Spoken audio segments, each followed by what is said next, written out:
Welcome to my YouTube channel. In this video, you know about the most gangster general of the American Revolution asterisk.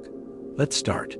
The wind stings your face, and in the half-light of dawn, a ragged figure emerges, jaw scarred, eyes steely, carrying the weight of frontier battles. This is DanielMorgan, the outlaw turned legend. He's not your polished general. He's the gangster general. No bookworm, no ceremony. Just raw grit, guerrilla cunning, and a rifle that speaks death at 3 times the range of the British brown bess.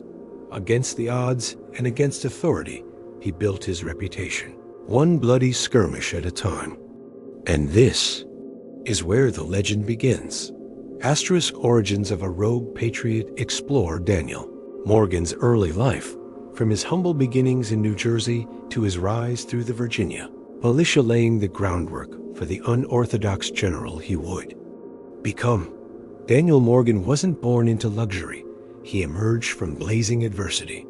Born in 1736 in Hunterdon County, New Jersey, to Welsh immigrant parents, he was brash, rough around the edges, and more comfortable with the swing of a fist than the pen, illiterate and unapologetically raw. At 17, after a fierce clash with his father, he packed up and vanished into the frontier, ultimately making his way to Virginia, where the only currency he traded in was grit. Here's where the legend begins. In Virginia's Shenandoah Valley, Morgan became a sawmill worker, then bravely or recklessly ventured into dangerous territory as a teamster hauling supplies across the rugged Blue Ridge Mountains. He was soon known simply as the Old Wagoner. Then came the French and Indian War, and Morgan's path took an explosive turn. After being slapped by a British lieutenant for some frontier defiance, Morgan returned the favor by punching him out cold. The punishment? A brutal, near-fatal 500 lashes ... which Morgan later joked was botched, claiming he received only 499. Surviving that savage ordeal cemented his disdain for authority and turned him into a symbol of resistance. When ambushed by French and native warriors at Hanging Rock, he barely escaped with his life, carrying a bullet wound that chipped away part of his jaw and left scars he'd bear forever, a physical testament to his survival, his rebellion, and his raw toughness. Despite, or perhaps because of his limited education, Morgan's mind was sharp in the art of survival and warfare. He reinvented himself. He married Abigail Curry, whose influence helped him learn to read and write, steadying his unruly spirit with purpose and discipline. So when the Revolutionary War erupted, Morgan didn't hesitate. He recruited a company of crack riflemen and marched them straight to Boston, an epic 500-mile slog completed in just 3 weeks. He earned a reputation for deadly marksmanship, decisively outperforming the British with rifles accurate to hundreds of yards, far superior to standard smoothbore muskets. From being nearly beaten to death, to ambushed, to a frontier outlaw turned warrior leader, Morgan's early life shapes the essence of the gangster image: raw, fearless, unforgettable. You can't write a more gripping origin than a man who built his legend from the ground up. One brutal punch, one perilous supply run, one earned degree of literacy and respect at a time.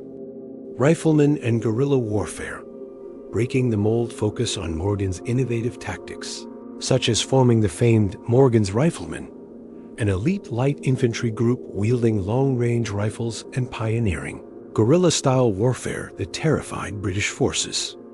Daniel Morgan's next chapter unfolds not with conventional brilliance, but with outlaw cunning, assembling an elite unit known as Morgan's Riflemen, a group that turned the rules of warfare upside down.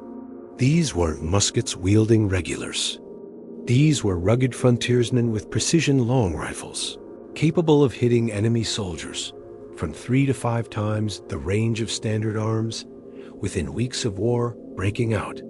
Morgan raised 96 men in just 10 days and marched them nearly 500 miles, the legendary Beeline March, to join the siege of Boston. The Virginia Gazette practically gasped in awe. At 60 yards, riflemen grouped 8 bullets in a 2-inch circle without support, wrapped in hunting shirts that looked more savage than uniform. They weren't just sharpshooters. They were psychological weapons, terrifying the British with uncanny accuracy and frontier charisma. Morgan's riflemen bulldozed expectations all the way to Quebec. When Benedict Arnold fell wounded, Morgan took over under impossible conditions, only to be captured himself and later exchanged. Not daunted, he emerged promoted, tasked with forming a provisional rifle corps to harass and dismantle British advances in New York and New Jersey. It was at Saratoga where Morgan's riflemen truly earned their legend. Acting as vanguard skirmishers, they routed enemy scouts, fired deliberately at British officers and Indian allies, and shattered the psychological backbone of Burgoyne's advance gates. Would later praise them as the corps, the army of General Burgoyne are most afraid of, and insist that too much praise cannot be given. What made Morgan's approach gangster wasn't just accuracy, it was creativity. He mastered hit-and-run guerrilla maneuvers, weaving deception and movement in ways regular officers couldn't fathom. His men struck behind enemy lines, disrupted supply chains, and vanished before retribution could catch them. This chapter of Morgan's story is more than battlefield success. It's a masterclass in shaking up the status quo. He turned frontier rebellion into military strategy. He didn't just challenge British dominance. He created a fearsome reputation that preceded his riflemen on every battlefield dot in the grand mosaic of the American Revolution. This is the stroke that redefined what it meant to be a general. Not just a trained officer, but a gangster, a leader, who weaponized the terrain, the element of surprise, and human ingenuity. With a ragtag crew and rifles that could pierce armor from the shadows, Morgan's riflemen became the embodiment of audacity and the spark that transformed a ragged colony into a revolutionary force. Cowpens, the gangster's masterstroke dive into the Battle of Cowpens, Morgan's tactical masterpiece that led to an overwhelming Continental victory and solidified his reputation as a fearless and cunning battlefield commander. At dawn on January 17, 1781, DanielMorgan stepped into history on the rolling pastures of Cowpens, South Carolina, his canvas wide open and deceptively calm. Tarleton's veteran British Legion thought they were marching into another easy win. Morgan knew differently. He anchored his troops between the Broad and Pacolet rivers, a natural barrier that ensured retreat wasn't an option, and courage would be mandatory. Morgan arranged his men in 3 lethal layers. The first, skirmishers and rifle sharpshooters, perched behind trees, ready to target officers and sow chaos. Behind them stood the militia, steady, but prone to panic, told to fire a precise 3 volleys, then fall back.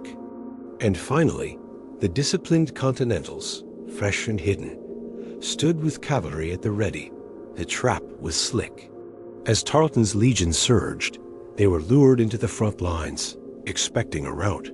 Instead, Morgan's sharpshooters picked them apart before stepping aside. The militia obeyed orders flawlessly, retreating just as the British advanced, setting the stage for carnage they never saw coming. By the time the British hit the Continentals, the battlefield had turned. A savage volley hit them point blank, sending shock and confusion through their ranks. Sensing the moment, Morgan unleashed his cavalry.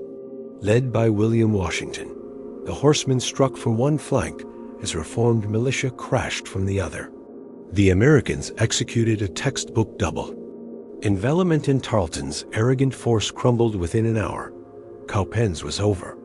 Tarleton's troops suffered devastating losses, killed, wounded, or captured, while American casualties were remarkably low. Morgan himself, despite facing chronic health issues, emerged commandingly triumphant, reportedly bragging, "I have given him a devil of a whipping."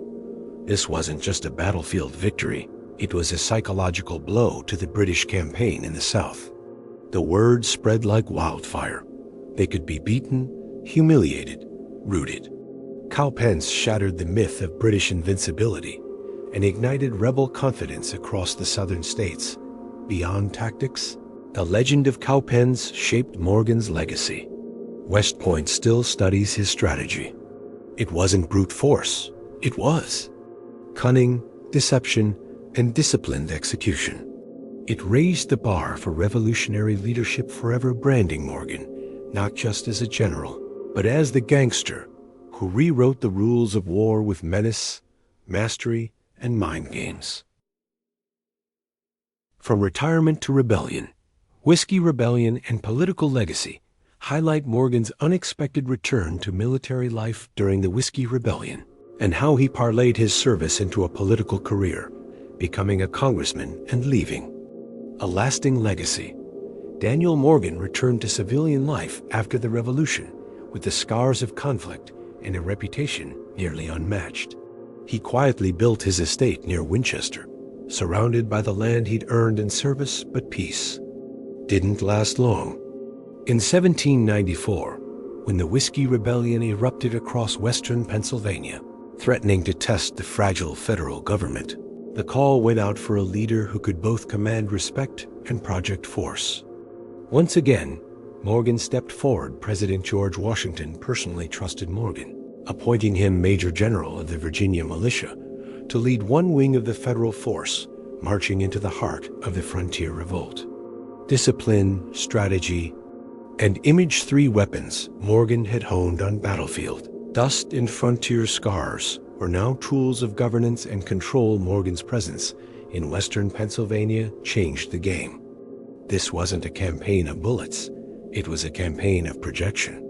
His militia advanced steadily, demonstrating organized authority and overwhelming readiness. The rebels, bitter frontier farmers who saw the federal whiskey tax as tyranny, had expected resistance, but not this kind of leadership. Before a shot was ever fired, the insurrection collapsed under the weight of Morgan's unwavering commanding. 1797, his transition from warrior to lawmaker became official. Morgan was elected to the U.S. House of Representatives as a Federalist from Virginia, filling his term with the same bold demeanor he used in battle. Morgan represented his state on the federal stage, though his health, never robust, finally forced him to step aside in 1799. Morgan's final years were spent back at his estate, respected as a military hero, a peacemaker in internal rebellion, and a public servant. He passed away in 1802, his story now immortalized not only in monuments and county names, but in the memory of what makes a true revolutionary: grit, vision, and the willingness to return when duty calls.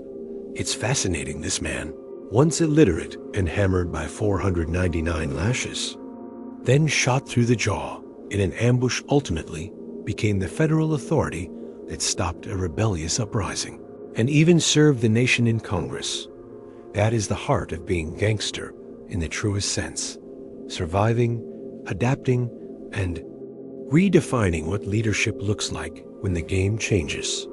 If this journey of frontier fighter turned national stabilizer gave you chills, hit that like, hit subscribe, and share this with friends who love American history served with grit. Bold strategy,